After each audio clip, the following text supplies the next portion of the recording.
হচ্ছে ICT 100% sure suggestion. 100% এখান থেকে কিন্তু সিকিউ কমন পাবে, এটা লিখিয়ে সলভ করতে পারবে। এই টপিকগুলোর বাইরে সৃজনশীল প্রশ্নে আর কোনো টপিকই আসবে না ইনশাআল্লাহ। মোট 3 স্টার ইম্পর্টেন্ট দিয়ে দিয়েছি।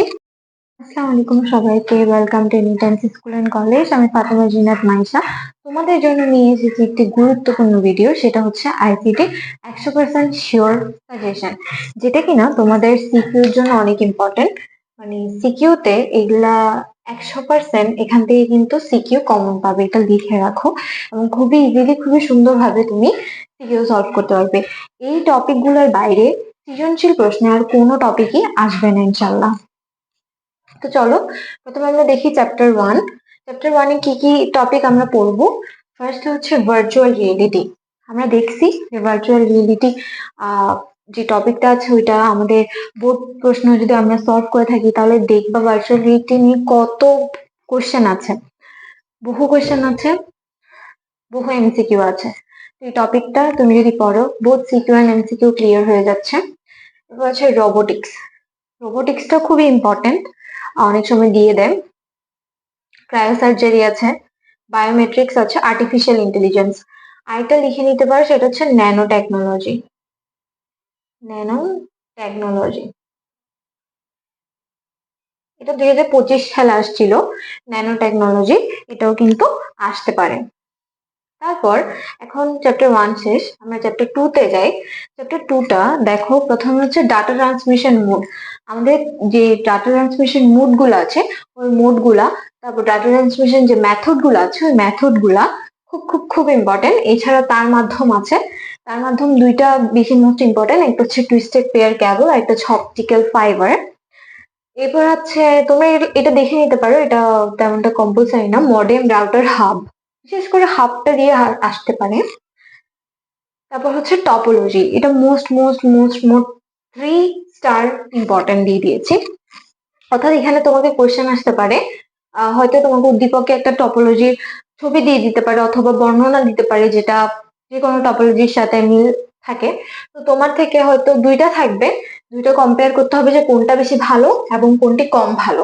ঠিক আছে, এর জন্য তোমার সুবিধা অসুবিধাগুলো শিখে রাখতে হবে, সেটা বর্ণনা শিখে রাখতে হবে। তাহলে টপোলজিটা হচ্ছে এখানে একটা হট টপিক। ঠিক আছে, টপোলজি থেকে কোয়েশ্চেন আসে, এখানে 100% লিখে রাখতে পারো। চ্যাপ্টার 3 তে আসো। চ্যাপ্টার 3 তে ফার্স্ট হচ্ছে সংখ্যা পদ্ধতি রূপান্তর। তোমাকে ডেসিমেল থেকে অক্টালে নিতে বলতে পারে, অক্টাল থেকে ডেসিমেলে, ডেসিমেল থেকে আবার তোমাকে বলতে পারে বাইনারিতে নিতে, বাইনারি থেকে তোমাকে ডেসিমেলে নিতে বলবে। তো এইগুলাই। এবার হচ্ছে টুস কমপ্লিমেন্ট, এটা হচ্ছে আরো অনেক ইম্পর্টেন্ট। তো টুস কমপ্লিমেন্ট থেকে কোয়েশ্চেন আসে, এটা লিখে রাখতে পারো।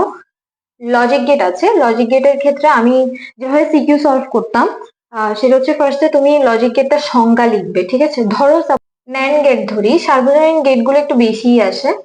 তো ন্যান্ড গেটের ক্ষেত্রে দেখবা প্রথমে তুমি ন্যান্ড গেটের সংখ্যা লিখবা, সংজ্ঞা লিখে তারপর ওইটা চিত্র লিখবে এবং টেবিল এঁকে দিবে।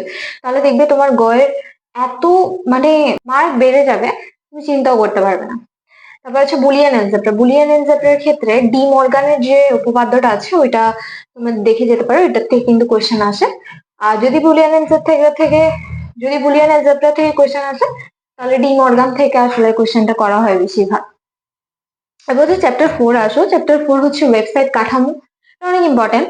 লিনিয়ার, তারপর হায়ারার্কিক্যাল, তো এইসব ওয়েবসাইট কাঠামো থেকে কিন্তু আমাদের কোয়েশ্চেন আসতে পারে। এছাড়া টেবিল আছে, টেবিলে কোডিং দিতে পারে, কোডিং দিলে টেবিলে কোডিং দিবে।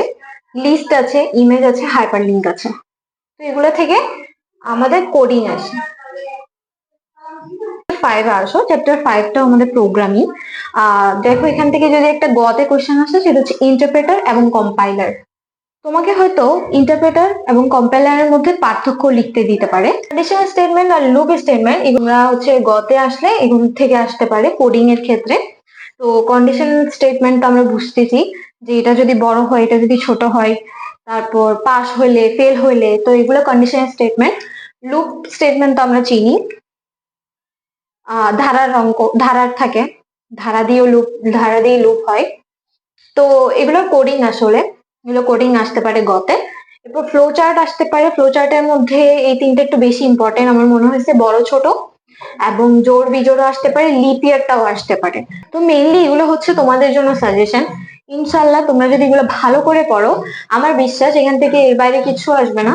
তোমরা ট্রাই করবে এগুলো পড়ে রাখার, এগুলো নোট করে রাখার, ভালো ভালো লাইনগুলো এখানে তুলে রাখার নোটে। দেখবা তোমাদের নাম্বার অনেক বেশি বেড়ে যাবে এবং তোমরাও 90+ পাবে ইনশাল্লাহ। তো আশা করি তোমাদের সাজেশনটা খুবই হেল্পফুল হবে। ইনশাল্লাহ আমি আরো অনেক সাবজেক্টের চ্যাপ্টারের এরকম সাজেশন নিয়ে আসবো। তোমরা শুধু আমাকে কমেন্টে জানাবে তোমাদের কোন সাবজেক্টে সাজেশন লাগবে, আমি ইনশাল্লাহ নিয়ে আসবো। তো দেখা হচ্ছে অন্য এক ভিডিওতে। ততদিন পর্যন্ত সুস্থ থাকো, ভালো থাকো। আল্লাহ হাফিজ, আসসালামু আলাইকুম সবাইকে।